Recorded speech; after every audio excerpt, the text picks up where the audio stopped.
that is my son. Good. I love him. They're all really good. Check it out. If you ever want to talk Transformers with me, let me know. All right. Yes. Let me switch. All right, let's switch. Here. One of us has got to take headphones out. Whoop. Oh, okay. All right, everyone. Now it's my turn. Yes. So we have our final presentation of the evening. I am excited. Okay. I'm going to lean back over here. Here, if you want to watch the chat, you can do so on your phone here. So I haven't given a PowerPoint presentation since I was in college. So it's been a few years, and I did exactly what I did in college, which was put the key information on the PowerPoint and have decided to leave the rest to God and improv. So we shall watch me become incredibly unhinged. Let's get the screen shared going. All right. So what I will be talking about this fine evening is how Code Lyoko is a severely underrated cartoon. I do not have a fun, punny title. I have objective fact, which is what this entire PowerPoint presentation is going to be. Objective fact. So to give some sort of explanation as to why you should listen to me when I talk about Code Lyoko, right? Like, oh, wait, shit, I don't have my bow tie on. No one can take me seriously about Code Lyoko. Okay, hold on, let me get my bow tie on. And then you can take me seriously.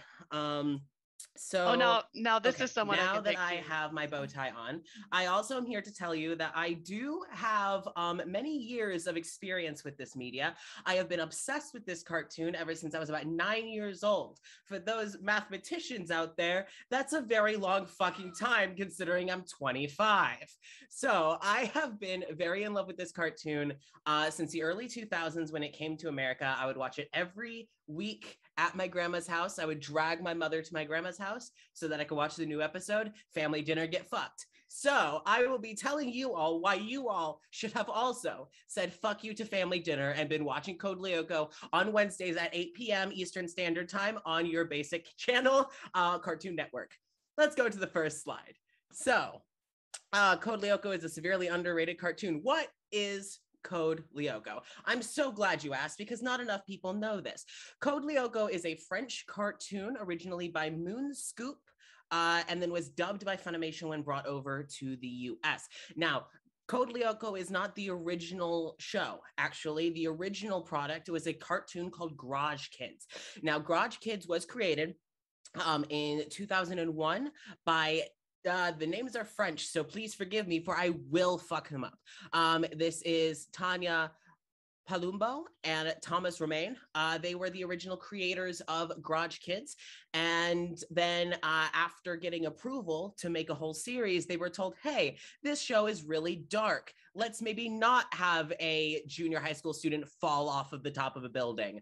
Or, hey, let's use different types of animation to make it more clear when they are in the real world versus in the fake world. Let's make some new characters, you know, all this stuff. And that eventually led to Code Lyoko itself being made 2 years later. And it debuted on France 3, which is one of their primary cable channels in 2003. And then it took about a year for it to get to the US. So we started getting introduced to Code Lyoko in 2004, and anyone who has seen the show has seen this screen cap on the screen because it is part of every episode up until I believe the 4th season. But let's continue on. It was an incredibly well-received show. Now, before I get started with this, I want to preface this by my saying of how underrated Code Lyoko was, okay? Let's go with this. I did a Twitter poll, okay? And this Twitter poll lasted, I believe I had it set for 4 days. I had hundreds of people voting on it, all right? I think last time I checked, I had almost 200 people who voted on the stinking poll. And I think we eventually got to about 62% of people had even heard of the show. All right. So which means that roughly 40 something percent of people had never even heard of the show, which honestly, if we're going for a global demographic, is bullshit because Code Lyoko was translated into over 12 languages. Okay. Now, I understand the people using Twitter might not be in the proper age range, but let's talk about how the people who did hear about it and watch it received it. So all of this information came from 2006 alone. All right. In 2006, we were getting full steam ahead with getting more Code Lyoko content here in the US. And this is also when season 3 debuted in France. So on top, in 1 year alone, on top of getting their 3rd season gone out, they also received the International Export Prize in Animation category, which in French is something along the lines of Prix de l'Export. Maybe, I don't fucking know, but they won an award. They were the top nominated cartoon in all of France in 2006. They also had an exhibition on Code Lyoko at École de Goblet. I don't fucking know. It's the art school that the 2 creators attended together and met at. I can't speak French. I've never tried, except to try and learn the Code Lyoko theme song in French. I learned the chorus. DVDs became available in the US. We finally started to get them on disc. Let me tell you, this motherfucker right here owned every single DVD that came out for Code Lyoko. Even if I already owned the episodes on another DVD, I was buying it because they would make unique artwork. They would have little fan panels. They knew what their fans wanted and they delivered a lot of it, especially in 2006. They also started to make trading cards and little figurines. There is music in the show made by a fictional band called the Subdigitals, which used to be called the Subsonics, and there is an in-plot reason that they changed the name. It has something to do with the band's director, but honestly, they didn't really like the sound of the Subsonics, so they changed it to the Subdigitals. They made an actual CD for those assholes and then sold it. They sold it like all over the world. It was great. They also started to make video games and mobile games. Notably, they made a DS game, and they also made a Wii game. Both of those were incredibly well received, especially by Code Lyoko fans, but there were a lot of people who got into Code Lyoko by playing the games. Cartoon Network also had an entire panel where you could go and play strictly Code Lyoko games. I know this because it was something I did nigh obsessively every day after school for about 1.5 years. I got great, but I never got on the leaderboards, and I'm still disappointed in myself to this day. So, things that make the game unique. Make the show unique. Aesthetically speaking, it was inspired by video games, sure. Basic premise of the show is you follow 5 junior high school kids. Yes, Jeremy Belpois, who you saw in the first picture, the blonde in the turtleneck, he is canonically at the start of the show 12 years old. Way to make you feel inadequate is rewatching that show as an adult. These 5 kids learn how to use a supercomputer, all right, that they find in some old abandoned warehouse that takes them to a virtual world that this pink-haired chick, Aelita, lives in, all right? And you don't know what's going on at the beginning of the show, which was very intentional for marketing purposes. And they go into this video game world, fight out this big bad virus, Xana, which the symbol that you see in the middle of the 2 words is the Xana symbol, all right? You'll see it all over the place. And Xana has this need to be freed from the program and also to destroy the world, you know, basic cartoon villain. And they go into this video game to fight Xana and return to the past and all that. All right. So their original project had no inspiration from video games like this. This was actually something that was implemented and suggested them by directors, by also their primary producers at the very beginning. Their music is also very iconic. All of their music has a very general theme to it. So a lot of it is either upbeat, because this is made mostly for children, or it is very digital sound. A lot of people who liked Code Lyoko as kids now like dubstep, and I would now like to say, Skrillex, if you're listening to me, just go ahead and credit the Subdigitals for inspiration for your music. It's fine, take your time. It's only been about, 10 years. The multi-style animation was also something that was incredibly intriguing for people, considering that in the real world, they would be going about their day-to-day in traditional 2D animation. And then when they would go into the virtual world, it would be done in this digital 3D animation. Now, considering when the show came out, this was really great, like animation quality. Considering what we had been watching online, it was new, it was refreshing, and it was also something that was suggested by the first producers, making it incredibly obvious where the real world begins and where the real world ends and the virtual world begins, was these two animation styles. This caused some problems, though. Now, something that we must discuss, the elephant in the room, is the big foreheads debate. Now, the problem with the art style with this cartoon that a lot of people have been, turned off by is how massive their foreheads are. I hate to inform you that they only get bigger as the show goes on. Now, there is no known canonical 100% reason as to why the fuck their foreheads are so huge. And there were a lot of inside jokes within the Code Lyoko community as to why. One very common sort of story, urban legend of the Code Lyoko fandom was that when the original artists were designing the Code Lyoko characters, that a drop of water or sweat dropped onto the paper right where the forehead was and made the ink spread, and that they just decided, fuck it. There is no proof behind this theory, none.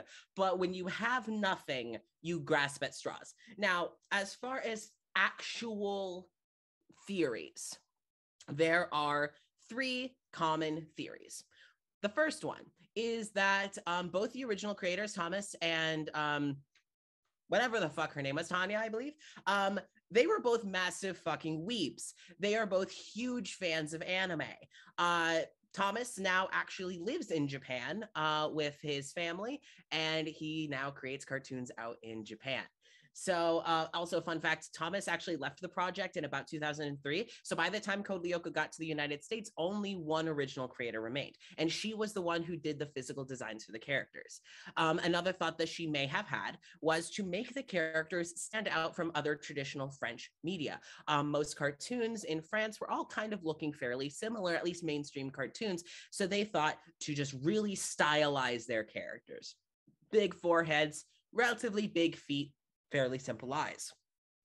My favorite theory, which has just about as much evidence as any of the other theories, which is minimal, is that it was possibly to combat the uncanny valley effect that they would receive from the 3D animation. If all of the characters had very proportional animations, that would make the 3D models look more realistic. But the problem is, with the way that their technology worked at the time, there would become this risk of the characters' eyes looking dead. And now I know we all remember junior high and all being dead inside. Yeah, we get it. We've all been there. But it's not appealing to watch someone look so dead inside. So that is possibly my favorite theory as to why the foreheads are so huge, but we will never know. As I did say, it was quite an inside joke with the fandom. A lot of people loved to crack jokes at just how fucking big the foreheads were, and created art pieces like this one here, which is putting the entire chorus on Yumi Ishiyama's forehead of the Code Lyoko theme song. The forehead has not been edited. That is how big it is in the screen cap. And I do believe that on the original formatting of it, that is 12-point font. Anyway, next slide. So as we carry on, we're going to talk about the show's strengths. So what makes Code Lyoko a good show? I have a lot to say about this. So we're going to talk about character development first. Cecil was actually rewatching this show with me recently as I was getting information for this. And I realized that very quickly, you know the character dynamics. All right. You know from the first 5 minutes, once you've met all the main characters, that 1, Yumi Ishiyama and Ulrich Stern are totally into each other and they're probably going to get together at some point. 2, Odd Delarobia is the quirky sidekick. 3, Sissy, I cannot remember her last name at the moment, but Sissy, yeah, she's a bitch. You get that real quick, okay? You learn the character dynamics incredibly fast. You also learn what points the characters are going to play. In the sense of Jeremy is the socially awkward, shut-in nerd, but he's like the genius of the group. Ulrich is the cold, kind of down-to-earth, collected, cool guy, while Odd Delarobia is his opposite. You know what the red and the blue effect? Well, I guess it's more green and purple, but the red and blue effect, that's what you have with Odd and Ulrich. And it just so happens that they're roommates. Oh my God, they were roommates, and they had a dog named Kiwi. Don't fucking know what type of dog it was, but it's there. It shouldn't have been there. So they show you these things very quickly, and they are all tropes that we all know, even at a very young age. They picked an aesthetic and they stuck with it. That video game aesthetic, as I said, that was suggestion by producers at Antefilm. which were some of their first producers. And that was a suggestion, and they stuck with it. Again, you see this in the intro theme. You see it in the outro theme. You see it in all the promo art. You see it, you hear it in the music, the video game effect, and what they focus on, how they focus on the animation of transitioning from the real world to this fictional world by taking you through the wires with full 3D animation. So fucking cool. They committed to this aesthetic. They also knew their demographic.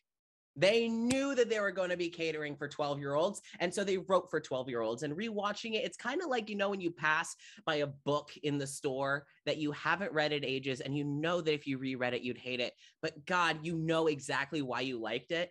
That was me rewatching Code Lyoko, except all I could think of, God, this is so fucking good. So unlike most of the other childhood media you revisit.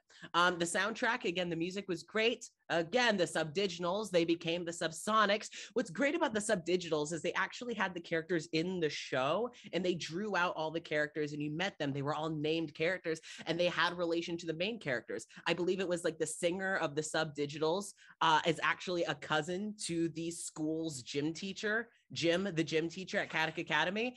Yeah, so Jim is actually cousins with one of the band members of the subdigitals, so they actually meet them in the show. So when you hear the song being sung, except the song wasn't being sung by the subdigitals, technically it was being sung by I believe he was an Israeli singer by the name of Noam Kainel, but that's the English version. The French version sung by a different person. But their soundtrack fucking slaps. Okay. And the fact that I don't have a subdigital CD right now, unacceptable. I'll put it on my Amazon wish list. Think about it for Christmas. Last is going to be iconic phrases and slogans. Now, we've all read comics. We've all watched cartoons. A great selling point is an iconic slogan, and God, Code Lyoko is full of them. All right. You learn from the first episode that when Xana starts getting fucky, it's fine. As long as no one dies, they can return to the past and fix it. Return to the past now. And Jeremy hits that enter key that solves so many of his problems that I don't know what the function of the enter key is, because it's the only key he ever hits. Anyway, there's also virtualization, where the people get into the scanners and get scanned into the virtual world. The most unfortunate thing about the virtualization process is that when their hair gets blown up, it makes their foreheads bigger, which I'm sure we can all understand as a valid problem. It's already big enough. But beyond this, they have very iconic phrases and slogans that they have. Code Lyoko. Now, the word code came from, well, of course, code, they're going for video game. Lyoko was actually inspired by Japanese, the Japanese language. And there was a whole explanation in an interview done with Thomas explaining the meaning of the name. And I forgot and didn't write it down. So we're actually going to move on from that point. Odd Della Robbia is a queer fucking icon. All right. Odd Della Robbia is one of the middle children of the show, but he is the shortest. We stand a short king, I believe, for the entirety of the show. By the end of it, he remains the shortest. And honestly, I fucking love him. An actual quote from the director and one of the main creators, who again stepped away in 2003, Thomas Romain, says, "It was very unique at the time to have a character who didn't adhere to the classic male gender norms while talking about making Della Robbia." As you can see, his attire is very colorful. The entire show, yeah, Jeremy will wear a blue turtleneck sweater, but he's also wearing khakis and like brown Mary Jane looking shoes, okay? But Odd is always seen wearing very bright, vibrant colors, all right? His entire outfit scheme always is various shades of purple and pink. His shoes change. In the original kind of first 3-4 seasons, he is wearing actually yellow shoes, and then as the show progresses, he then turns to wearing like a dark pink sort of reddish shoe. You can also see that he is a furry. It is canonical that he does not know why he is a furry, but he has accepted it. So he has embraced furrydom. And yes, on his chest, at least in the middle length, in the middle photo, you can see a little dog is on his shirt. He has a cat with a dog on his shirt. It is his dog, Kiwi. That logo of him is of Kiwi peeing. That is also barely addressed in the show. It's acknowledged, but then quickly ignored. Odd as a character is very flirtatious. He is very spunky. He's very energetic. He's the rebellious kid who you can't tell him what to do. He's going to do what he wants. He's charming. He's, got that confidence and kind of swagger. He is very flirtatious with women. It is shown very quickly that he's going to be the womanizer of the group, but a lot of the humor that he uses with women and a lot of the ways he talks to women, you do see him talk that way to boys eventually in the series. It's not as common, but you do see it. He does also have that good, sweet early 2000s queer coding. He is very animated when he talks. He kind of dances in ways that it's like, this is a queer character being written over here. There's the quirky one-liners that are usually reserved for like the queer-coded Disney characters, except, make him a good guy. That's odd. Speaking of making him a good guy, I actually need to have a very quick word with whoever's listening who may be involved in the season 4 of Code Lyoko. We have a fucking problem. How dare you bastardize Odd Delarobia this way? He had such potential to be such a strong and well-developed character. Every other character was getting character development. Sissy was getting character development, okay? Jim, the gym teacher, Jim Morales. Yeah, Jim Morale, great name. He got development. And Odd Delarobia, one of the main characters, the original Lyoko warrior, turned into a dick. That was it. Anyway, so in conclusion, do we need to have more Code Lyoko? No, let it die. It has been going on for too long. I cannot tell you what happens in Code Lyoko Evolutions, except that they now have live action actors. And hey, thanks for casting Yumi Ishiyama as an actual Asian actress. Why was she Korean and not Japanese though? Anyway, so they did some good things. They also flubbed up a bit, but more people should be able to watch it. If you would like to watch it, fun fact, it is for free on YouTube. And if you're a sucker like us and pay for Netflix, well, it's also on Netflix too. If you want to get a DVD of it, bitch me to the fuck. And if you find it under $200, please also let me know. It's very expensive. They stopped making DVDs in the US, and I don't even think that they ever sold DVDs beyond the second season in the United States. So if you happen to bootleg it, call me. Thank you so much for watching my presentation on why Code Lyoko is an underrated show and why more people should like it. I got incredibly unhinged there, but I do want to point out my sources coming from codelyoko.fr, which is a sort of Code Lyoko fan site. The Code Lyoko wiki, of course, and also CRCL, which is another French site, which I had to ask Google to translate for me. Also because I have watched the show and read the comics and played the games. And a bow. Yay! Wow. Good. Yay, that was cool. You sold me on it. I definitely did not know any of that. I am now you I learned much. I told myself I was just going to lose my mind about Code Lyoko, and came out really well. Yeah. Good job. Good job. That's what it's all about. Losing your shit. Oh, fun fact. Code Lyoko is also getting a resurgence because people are finding out that a lot of the people that worked on the Miraculous Ladybug actually originally got their start in the industry working on Code Lyoko. Oh, cool. So people are starting to come back to Code Lyoko because they're learning from Miraculous Ladybug. Hey, super cool. I also remember that when you made that Twitter poll that early on, no one heard from Code Lyoko, and then out of nowhere, it got retweeted by a Code Lyoko fan page, and then it suddenly went to 50% of people had heard of it, and then other 50% had to some degree never heard of it. And then it stayed that way. No matter how many people voted, it was about 50-50 for days. I laugh at the fact that if a Code Lyoko fan site retweeted it and someone goes, "What the hell is this?" I was like, no. I don't know what this is. It's like, how are you? Do you know who retweeted it? Are you sure you're okay? Do you know where you are? Do you know where you are right now? I do love that skewed your data. Yeah, it did funny. skew my data. Cecil asked favorite character. Now, here's the thing. It depends the season. It depends why. It changes a lot. As a kid, I was always very drawn to Odd. Which, fun fact, you'd think as an American kid, seeing a character named Odd Della Robbia would be strange.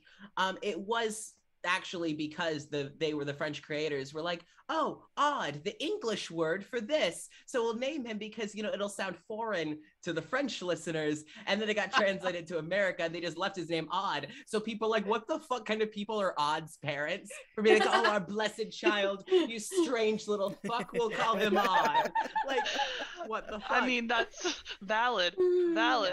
Also, Aelita, Prophecy. Aelita, the pink-haired, lovely elf, deserved better. She's great. I love them all very much. And a fun fact of Code Lyoko, which I put on the PowerPoint and forgot to mention, what's great for rewatch value is that as you're watching the show, you'll see background characters fully drawn and fully colored out. And you'll go, oh, that's Heidi. You get to meet her like in a few seasons because she does X, Y, and Z. Oh, that's Emily. She gets Xanified in like the second season in X, Y, and Z, which is basically the Code Lyoko version of getting Norded.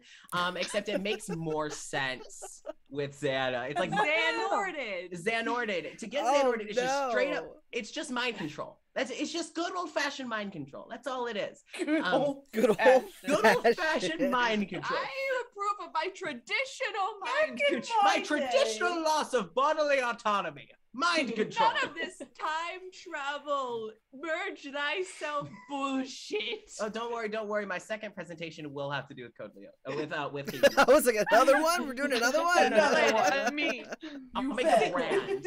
Oh boy. So, thank you all so much for listening to me lose my shit. Yay! It was Thank you good. for losing it was your shit. fun. It was. I've got a dirty secret. I've never seen Code Lyoko. If you'd A like dirty to watch secret it. I share with like apparently 60-something percentage of your I never even heard of it before Cass talked about it on Facebook, and I was like, oh, and that was the first time I've ever heard of it. I never heard about it as a kid. A lot of people say that. A lot of people say I was their first. Oh boy. Wow. It's late. Oh. Yeah. It's And late. on that, do we have any other last minute questions before we wrap up? Casper, please take a breather.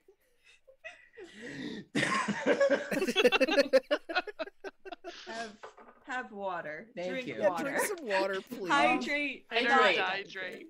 I do have an update on that Minecraft speedrun thing. Oh, Oh. this just in. There are so many versions of Minecraft, Yeah. Yeah. Wild. well beyond what I thought. I'm just gonna put this in chat. There you go. You can look at that. Just There's take a so look. many games versions with their own categories. So Oh. there's so many. There's like at least 16. I don't know Minecraft, I guess. You thought you knew Minecraft. You know, but I you really don't. thought I did. I don't don't either. I super don't.